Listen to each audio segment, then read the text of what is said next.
Hi, let's start with a studio introduction. This will help you to understand what kind of gear I work with, like audio devices, MIDI controllers, or analog external synthesizers. This will come extremely handy when we dive into configuring the digital audio workstations for audio and MIDI devices in the future episodes.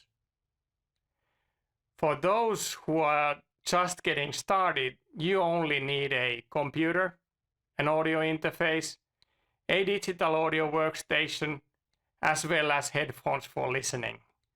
So you really don't need all the gear I have.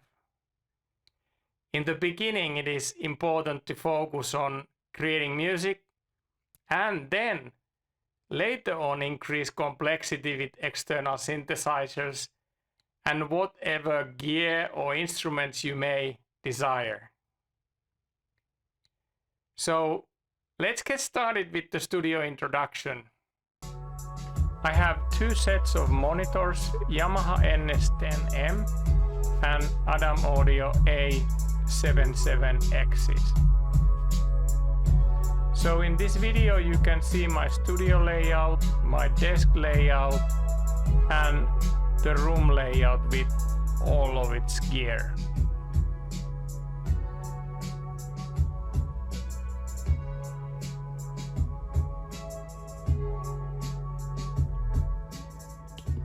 My studio is being empowered by Mac Studio with M1 Ultra. Additionally, I have a Mac Mini as a backup that I can access through remote desktop app, which is extremely handy to control remote Mac devices in your network. Just few words about remote desktop before going further. Here you can see how easily I can manage and log in my Mac Mini. At the same time, control the whole computer through this without needing an additional keyboard or monitor. So you can avoid extra cost and you don't need to buy an extra keyboard or monitor to manage your Mac in the local network.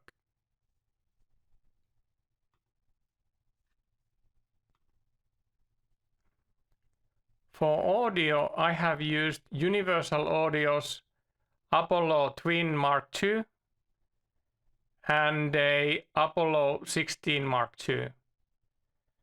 The UAD2 satellite is for additional DSP, digital signal processing, and it is utilized by Universal Audio plugins natively. Let's see what I have connected into my Apollos. On the left hand side I have a line for microphone and then a line for external effects. Then comes my synthesizers. The first stereo channel is reserved for Moog 1. The next one is for JD990 from Roland, followed by Access Virus XL. Both of them are rack versions. Then again I have two mono channels, one for Mini Moog, another for Moog Mother 32. The rest of stereo channels I have configured for OBX8, Korg WaveStation AD, additional spare stereo channel, and then last but not least a channel for Juno X. In Mac, the audio and MIDI setup is being managed by Audio MIDI Setup application. I have a bunch of audio devices as you can see, but on Mac I use aggregate device to consolidate them. Aggregate device can be created from the plus sign in the bottom of this screen.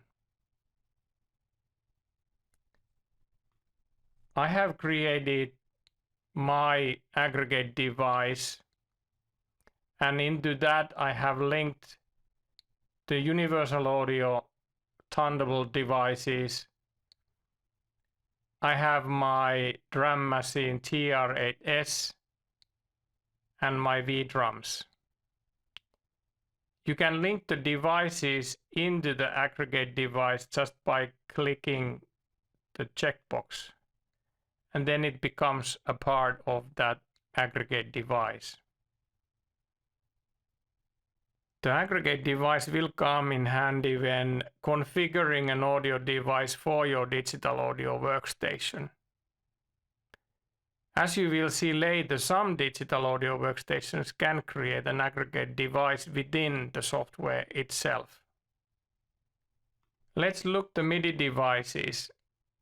Most of my external synthesizers have MIDI over USB.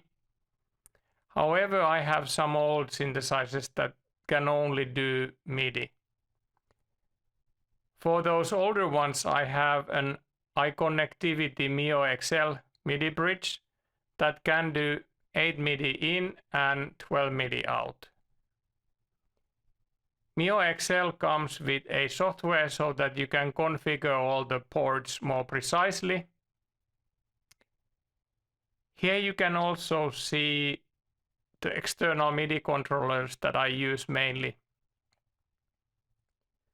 Lumi from Rolly and Ableton Push 2. Additional controllers that I use are Stream Deck and monochrome core modules, as well as SSL UF8.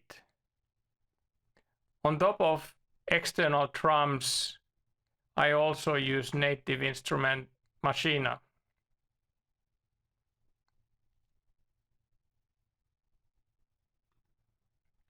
Stream Deck is extremely handy when used in tandem with digital audio workstations. It will speed up workflow, and you can program keyboard shortcuts and macros into it. We will devote a own session on workflow improvements with Stream Deck later. That concludes the studio introduction, so next we will dive into a general introduction of different digital audio workstations. Subscribe for the channel and stay tuned for more. Thanks for watching.